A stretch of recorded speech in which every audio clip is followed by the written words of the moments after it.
اللهم صل على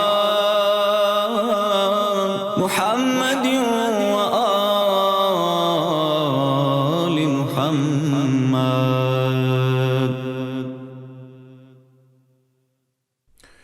حسبنا الله ونعم الوكيل نعم المولى ونعم النصير. أعوذ بالله من الشيطان اللعين الرجيم. بسم الله الرحمن الرحيم. الحمد لله رب العالمين والصلاة والسلام على أشرف الأنبياء والمرسلين سيدنا ومولانا أبي القاسم محمد وعلى آله الطيبين الطاهرين المعصومين سيما بقية الله الأعظم روحي وأرواح العالمين له الفداء. رب اشرح لي صدري ويسر لي أمري واحلل عقدة من لساني يفقهوا قولي. Thank you for joining us. The topic for today, Surah Tauheed. Surah Tauheed, the 112th chapter of the Quran. A chapter that every Muslim knows by heart and every child also knows by heart. A chapter that we recite in our prayers. So we all know the chapter. It has 4 ayat excluding Bismillah ar-Rahman ar-Rahim. And this chapter, the emphasis of this chapter cannot be underestimated. When we look at what this chapter is in Surah Tauheed, we see that the Prophet had said that Surah Tauheed is the light of the Quran, meaning it is the nur of the Quran. Imam Ali has said that Surah Tauheed is 1/3 of the Quran. If someone wants to read the whole Quran, then reading 3 times Surah Ikhlas or Surah Tauheed is equal and has the reward of the whole Quran. In fact, that's what it was said, that when someone asked Imam Ali that he would be known to recite the Quran as he gets on his horse, and they asked him, how does he do that? And it was revealed that he recites Surah Tauheed 3 times, and 3 times is the reward of the whole Quran. Imam Jaffer-e-Sadiq has said that anyone, a Muslim, who doesn't recite Surah Tauheed for 3 days, meaning 3 days goes by and you do not recite Surah Tauheed, then you are removed from the circle of believers. So from here we can understand the emphasis of Surah Tauheed, not just in how important that is, but also in its message. It is very dear to Allah because it's a chapter that is describing Allah, that where Allah is defining Himself, where Allah is describing Himself for everyone. And hence, when we look at Surah Tauheed, it is one of those chapters that we want to understand and we want to know what it means. And then, after explaining that, which is important for us, I also want to touch upon a relevant issue that we face today. All of you and most of you are going to face that issue in the situation that we live in today. So we will get to that at the end. Let's go into Surah Tauheed first. Surah Tauheed was revealed by Allah in response to questions that were asked about Allah. The kuffar of Makkah and the Christians and the Jews at different times asked the Prophet regarding Allah and to describe Allah for them. For example, the kuffar of Makkah asked the Prophet in Makkah and said that, listen, Hubal is our God, Lat is our God, Uzza is our God, and they are here sitting in the Kaaba. We can go to them, we can meet them, we can talk to them. Tell us, Muhammad, who is Allah? Can you describe Allah for us so we can see also your God? We want to know Him too. So obviously they thought that they could see Allah or Allah could be described. But in response to that, Allah revealed this chapter. in this chapter is telling about the basic tenet of Islam, which is Tauheed. That's why it gets its name. Meaning Allah's Tauheed, meaning oneness of God. And it's called Surah Ikhlas because Ikhlas means being free of anything which others attribute to Allah. So Allah is free of everything that people attribute to Him. Because it's a habit of human being throughout history that they personified the idea of God. Whenever they heard God, they wanted God to be something that they can feel or touch or make into a human being, or make him look like a human being. So that's where idols come from. And so these people who thought that God was some sort of a person like us, just stronger than us, or mightier than us, or having more power than us, like in the mythological gods of Greeks and Romans and other pagans. They believe that these gods just have powers over us, or they're eternal, or they have more life. But Allah, in one way, wanted to just explain clearly who and what is God. And that's what He does in response, and He reveals this chapter, and He tells the Prophet, Qul, tell them. Tell them. Right? And this is important because, you see, when it comes to Allah's existence,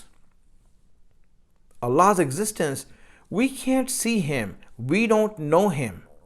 We know Him through what His effects and influences are, but we can't see Him. And that's why when Allah says, Qul huwa, say He is the third person pronoun. The third person pronoun is always about someone who is not here, that we cannot see. He's absent from our view. And hence Allah first tells to the people that, listen, the God that you talk about is a God that cannot be seen. He cannot be observed by your faculties. He's not limited by matter or time or space.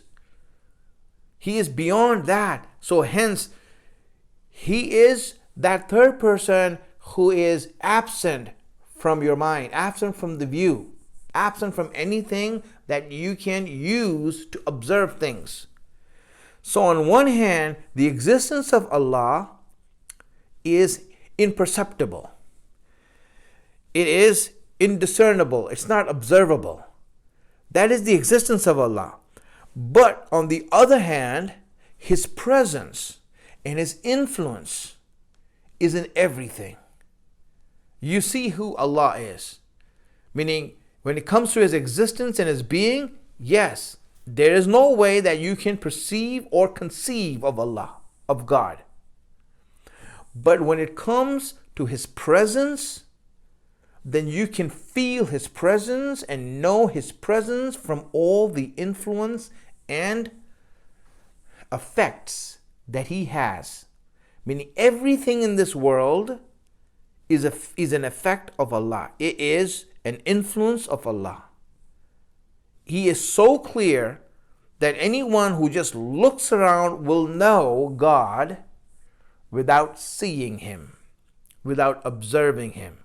Allah speaks about this in this ayat of the Quran, chapter 41, verse number 53, Surah Fussilat. He says, Sanurihim ayatina fil afaq wa fi anfusihim hatta yatabayyana lahum annahu al-haq. We will soon show them our signs in the universe and in their own selves until it will become quite clear to them that He is the truth. They will know that He is the truth by looking at every effect that He has left behind, by looking at His influence in everything that is around them. They will know that there is God and He is the truth. So that is His presence, not His existence. Here Allah defines His existence as a third person who's absent from your faculties, unable to be observed or conceived. So this is Huwa. And then Allah says, who is He? He is Allah. The word Allah, when you look at the word Allah, it comes from the word walaha. Walaha means to be mystified, to be perplexed, to be baffled. And the reason that this word Allah is given a proper name for Allah, it's not like the other names of Allah, which is an attribute of Allah, like Rahman is an attribute of Allah, Rahim is an attribute of Allah, but Allah is the proper name. Meaning you want to give someone a proper name, that is Allah. And the root is walaha. Walaha means to be mystified. The reason it's there is because of the fact that the mind, the intellect, the reason, and our thinking is perplexed and mystified by Allah, by His existence, by His being. Imam Ali, in his hadith, describes this and defines this. He says that Allahu ma'nahul ma'bud. He says that Allah, His meaning is the one who is worshipped. Alladhi ya'lahu fihi al-khalq. He is the one who's worshipped that the whole creation is mystified by. They're baffled by Him. They are baffled by Him. وَيُؤْلَهُ إِلَيْهِ وَاللَّهُ هُوَ الْمَسْتُورُ عَنْ دَرْكِ الْأَبْصَارِ الْمَحْجُوبِ عَنِ الْأَوْهَامِ وَالْخَطَرَاتِ. He says that Allah is hidden from the sight and imperceptible by imagination and inconceivable by reason. So in reality, Allah's existence cannot be reached, cannot be comprehended. No one can say, yeah, I know God. No, I know of Him. I can see His effects. I know that Allah exists. So the mind can just take you to prove that Allah exists.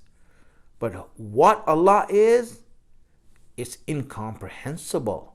This is the meaning that Allah is giving. So that Allah is what? Allahu Ahad. Qul huwa Allah Ahad. He is one. One in the meaning of unique, meaning no one is like Him. No one is like Him. And that is who Allah is. That there is no one who is like Allah. This word Allah itself is beautiful. It has been used 1,000 times in the Quran. Allah has been used. And Allah is a name that illuminates the hearts of those who take it. Whenever you take the name of Allah, it illuminates. It makes it nurani. It makes it enlightened. It empowers creation. Everyone who takes it becomes powerful. They gain power. It's a source of energy. Whenever you feel down, take the name of Allah and you will see that that energy will be infused into you. That spiritual energy. It brings about peace. When you take the name of Allah, you will see that whatever trouble you're in, whatever problem you're in, there will be a peace and a calm and serenity that just flows into you. And it engulfs the person who takes the name of Allah in a world that is pure and light. And hence, this beautiful name of Allah is how Allah mentions that. Say it is Allah. He is Allah, the one, the unique. The unique. And then from here, Allah goes forward and says, Allahu Samad, describing Himself in another way. Now, Allah is Samad. Now, I'm going to go a little bit into this word Samad, because Samad has many meanings. Samad, the word, has many meanings. Literally. Not in relationship to Allah, but literally. For example, Samad means someone who is great. meaning that the one who's at the topmost, where everyone looks up to. Samad literally means problem solver, or what we call mushkil kusha. Someone who solves problems. Any problem that you're in and someone who solves it for everyone, this is known as Samad. Someone who solves problems. And everyone turns to him in times of problems. Samad means intended, maqsood, meaning that someone that everyone intends to reach, intends to go to. Everyone is intending to go to him. That person is Samad. When you say that this person is Samad, it means that everyone looks up to him, they're intending to go to him. And Samad means strong, that everyone depends on. You see that one person who's so strong in a family or a community that everyone depends on him to get the job done, because they know that if no one can do it, he can do it. That is called Samad. That person is called Samad. So in relationship to the meaning Samad, now you see that the tafsir in relationship to Allah are many. There are many meanings of the word Samad. In fact, there is not a single word in the Quran that has more interpretations and commentary and explanation than the word Samad. When Allah says Allahu Samad, it is the most commentaried word in the Quran. So I'm not going to go into detail of that. Just one hadith from Imam Hussein. From Imam Hussein, I'll share this hadith with you because people from Basra asked Imam Hussein that we were having discussions regarding Allah and we came to the word Samad. So tell us what this Samad is. What is Samad? And so Imam Hussein starts off in reply to them, tells them that don't argue about the Quran when you have no knowledge of it. Because I heard Rasulullah say, my grandfather Rasulullah say, that anyone who argues regarding the Quran without knowledge, there is a special place for him in the hellfire that Allah has made. Yes, you get the exclusive suite of hell. When you argue or talk about the Quran without knowledge. Quran is not a play toy that you can play around with. It is Allah's book. And the knowledge of that is with Allah or those that Allah has given knowledge to. He mentions that in the Quran. I don't want to get into that, but I see that there's a lot of ignorant people who truly do not understand that. They feel that they can just read the Quran and give explanation of the Quran. What you understand from the Quran is for you. Not for you to teach others. Not for you to tell to others. Oh, this is what the ayat means. No, I understood that from the ayat. That's it.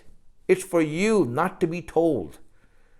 You just need to pray to Allah that Allah help me to increase our knowledge. Rabbi zidni ilma. When Rasulullah is not ashamed to ask for more knowledge, then we should not be ashamed to ask for more knowledge. So Imam Hussein tells these people, don't argue about the Quran. It's not good for you all because it is dangerous.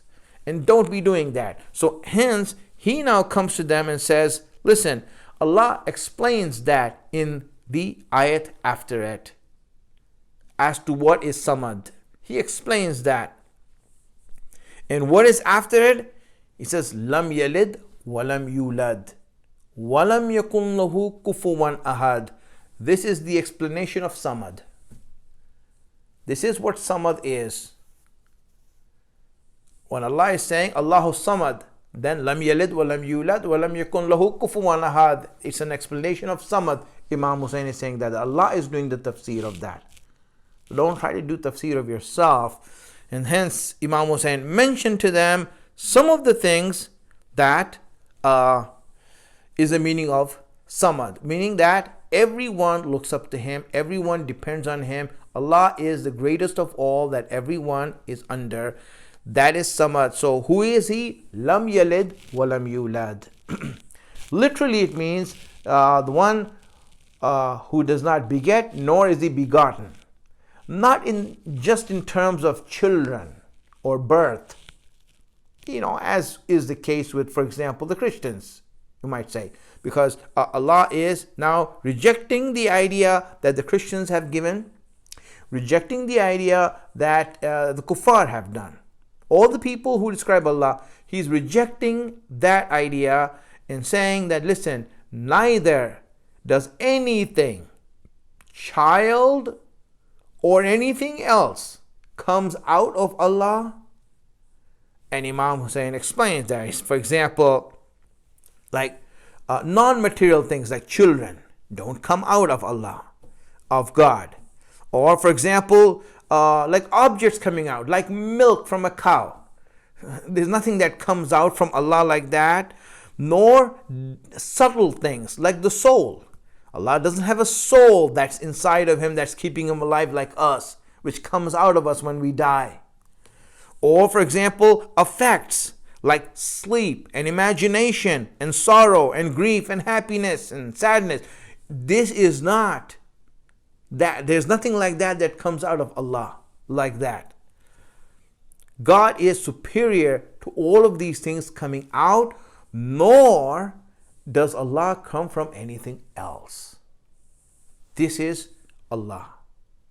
So, in short, he's describing, and there's nothing that you can give as an example that can equate to Allah. Meaning, lam yakun lahu kufuwan ahad. Nothing can be given as an example that can be given to Allah. This is a description of Surah Tauheed. I mentioned this. It's important for us to really ponder over it.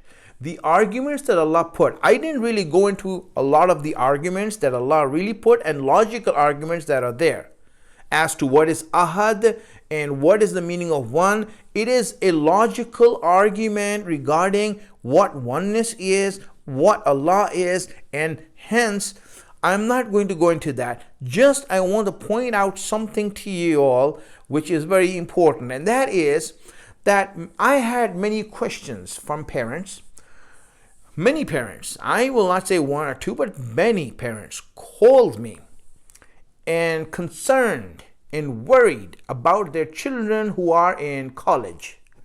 Because when children go to college, they usually come about professors who are atheists or agnostics, who don't believe in God. But then when these students come to their class, they feel it is their ordained duty to make sure that they can make fun of God or anyone who believes in God, so that the people who are in class can be intimidated by their bullying and by their arguments that they give in such a way that if you don't agree with him, then they will make you the butt of jokes in the class. And this is what they do. And they will say, well, let's talk about something illogical like religion. Ha ha ha ha. And so with the laughter, the kid who at home has learned there is Allah, there's Imams, there's Rasulullah, there's Quran that was revealed from Allah. So obviously that professor regards all of this like hocus pocus, some sort of mythical thing, that, listen, don't bring that here. We are here to talk about logic. When the professor has no clue what logic is, ask him, what is the definition of logic? And then you will see it doesn't work like that. He has no clue. But because these children are impressionable, and they talk to them like that, and they tell them, go and bring your proof. I want to see something of a proof. I want to see it in my own eyes. Just like the ignorant people had said to the prophets, we want to see Allah with our own eyes before we say anything, And Allah is saying, listen, he cannot be seen. You think he can be seen? Because he is not matter. He's not a material thing that could be observed. And hence these people, they use these wrong ideas or these wrong intimidation tactics against people who believe in God. Now, of course, that child who is in his class, he doesn't have proofs. He hasn't studied how to prove the existence of God. There is proofs of existence of God. And we should go through that. All the proofs of existence. In fact, really, logic, reasoning, and aql is to prove non-material things, not to prove material things. The whole concept of aql and intellect is to prove things that are not matter. You don't need aql to prove matter. For example, physical sciences like chemistry and physics, you don't need intellect. Intellect has no part in physics. It has nothing to do with chemistry. And chemistry and physics and biology have nothing to do with intellect. Because those are observational sciences. You learn those things by observing, not by thinking. You don't need to think. You just need to observe. You just need to cut open a body and see. You don't need to think and use your intellect to know sciences. For example, if I ask you, how tall are you? If I ask someone, how tall are you?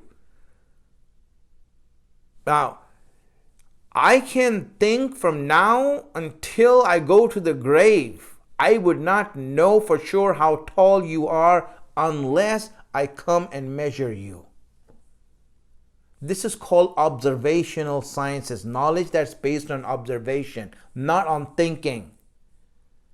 You don't need a mind to become a doctor.